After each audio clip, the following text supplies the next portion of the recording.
Hi, Professor Bandalaria and classmates. I am Danriv Joyce El Revilla, and I will be reporting about Module 8, specifically on ethical considerations. So, what is ethics? According to Harvey, as cited by Eagle, ethics is about norms and values of a certain seriousness, about standards and ideas. An example, ones that people cannot easily neglect without harming others. And according to Eagle, ethics is a study of standards of conduct and moral judgment, and is particularly useful to use when resolving conflicting standards or moral judgments. So, additionally, according to Eagle, the toughest ethical dilemmas arise when two seemingly right principles are in conflict. So, ethics in a nutshell is considered synonymous to standards of right conduct and moral principles.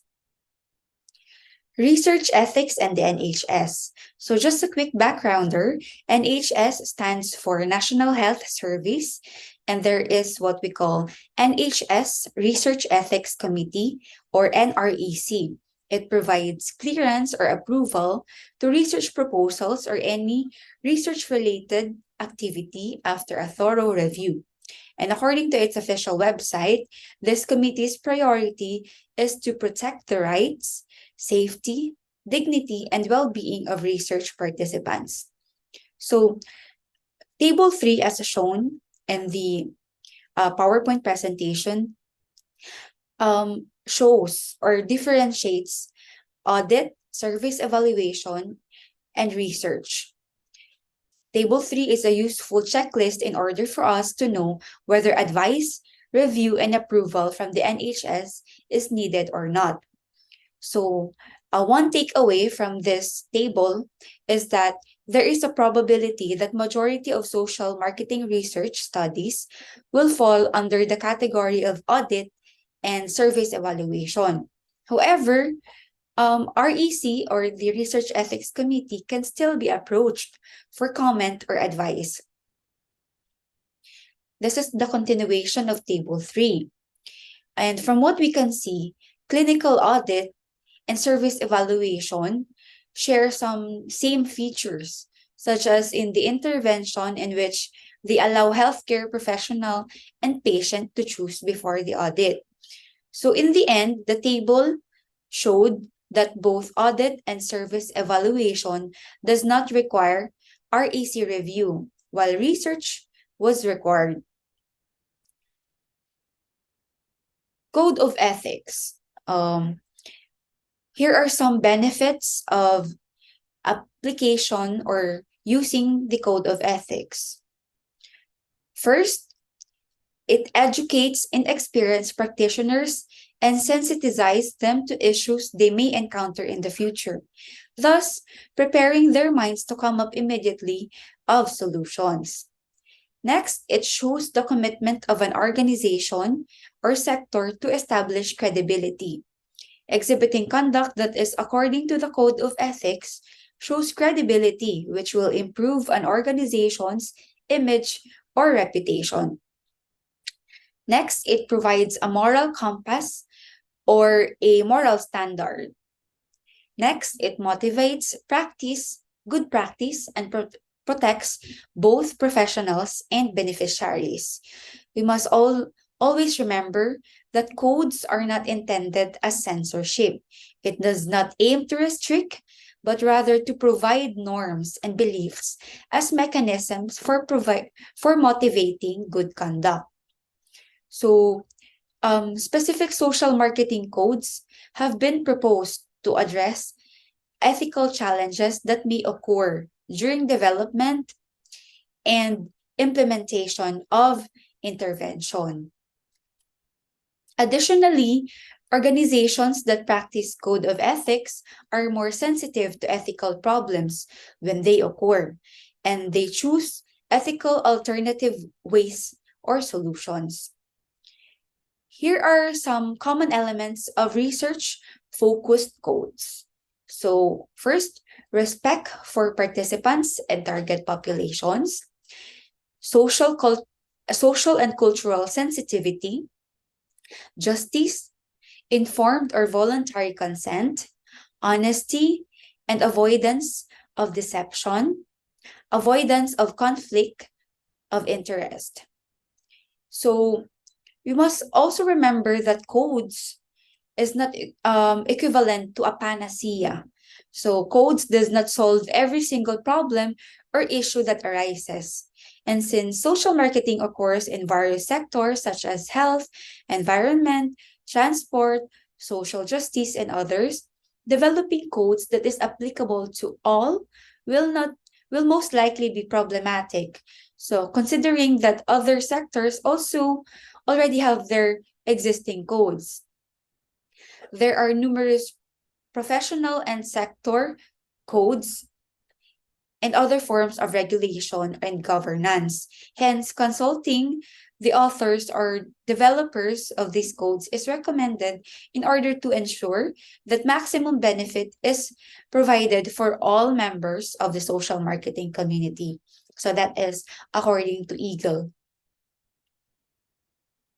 And to give some examples of ethical tools, we have two as provided by Eagle. First is ethical checklist, and another is specific code of ethics. For the ethical checklist, first, ensure that the intervention will not cause physical or psychological harm. Does the intervention give assistance where it is needed? Are all parties treated equally and fairly?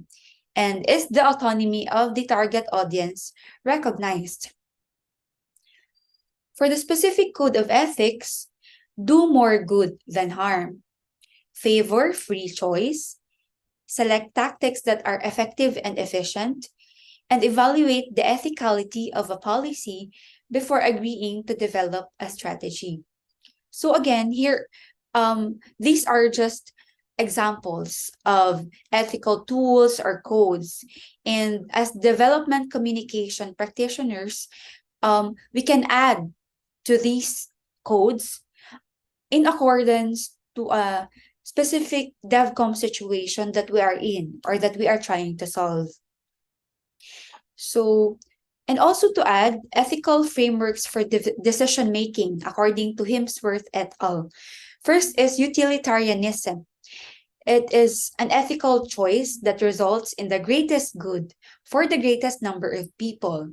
The next is deontology. It is a negative limiting framework. One should always treat another person as an end in itself. So in other words, do not do unto others what you don't want done unto you. That's a famous quote from Confucius. And an example of one of those ethical frameworks, childhood vaccination is mandatory in several European countries with financial penalties for nonconformance and a few non-medical exceptions. So this policy can be justified under a utilitarian framework, given that it has shown to reduce the incidence of vaccine-preventable diseases such as measles. However, isn't it removing the rights of the parents to decide what's good for their children? So, in every possible effort should be made to communicate and compromise with parents who will not vaccinate their children prior to removing the right to choose.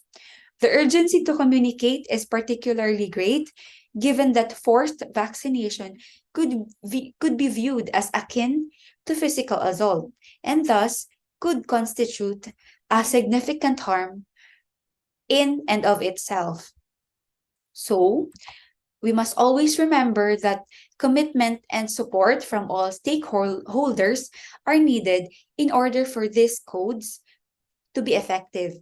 It is important to gain input from all stakeholders so that there is a shared ownership.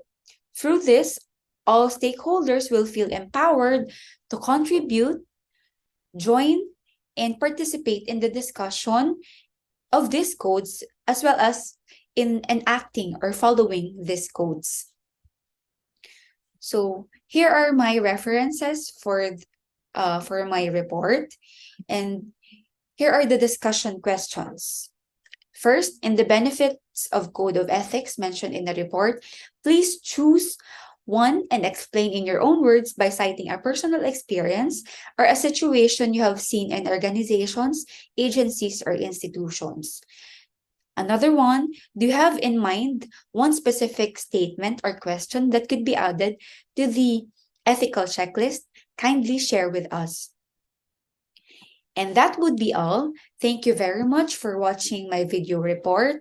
And I hope that I was able to explain and discuss well Module 8, specifically ethical considerations.